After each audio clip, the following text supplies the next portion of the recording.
বাজারের মামা খালুদের হাতের ফুচকার চাইতে আমার মনে হয় নিজে বানিয়ে খেলে বেশি মজা হয়। তো আমি এই যে ফুচকা বানানোর জন্য প্রস্তুতি নিয়ে ফেলছি। কালো একটা কড়াইয়ে গরম তেলে আমি এই যে এখন ফুচকাগুলো দিয়ে দিচ্ছি। তো দেখেন কড়াইয়ের তেলগুলো অনেকটা তেতে গেছে, এর জন্য কালারটা এরকম হয়ে গেছে। তো এই যে সুন্দরভাবে আমি ভেজে নিব। তেলটাকে একটু হালকা ঠান্ডা করে নেওয়ার পর ফুচকাগুলো আমি সুন্দরভাবে ভেজে নিছি।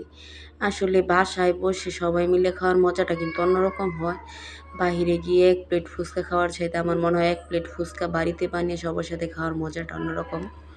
তো এই যে এখানে আমি শসা কেটে নিয়েছিলাম, আলু ভর্তা বানিয়ে ফেলছি। বানানোর পর একদম সুন্দরভাবে প্লেটটাকে সাজিয়ে নিচ্ছি।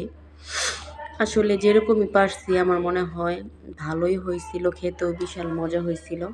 সবাই অনেক প্রশংসা করছে আমার। তো টকটাকেও আমি সুন্দরভাবে বানিয়ে নিয়েছিলাম। এখানে তেঁতুল দিয়েছি, লেবু দিয়েছি, শুকনো মরিচের পরিমাণটা একটু বেশি হয়ে গেছে। বাচ্চারা যেহেতু খাবে এর জন্য একটু চিনি দিয়ে সুন্দরভাবে নেড়ে চেড়ে দিচ্ছি আমি। এই যে দেখেন মুখের ভিতর পুরো একটা ফুচকা ঢুকাই দিছে। ফুচকার মানে অনেকটা বড় ছিল সাইজে। মুখের ভিতর মানে ঢুকানোর পর মুখটা লড়াচড়া করা যাইতেছে না দেখে আমি বিশাল হাসি পাচ্ছিল আমার। তো একে একে দেখেন অনেকগুলা ফুচকা খেয়ে নিচ্ছে। তার রিয়েকশনটা দেখেন জাস্ট।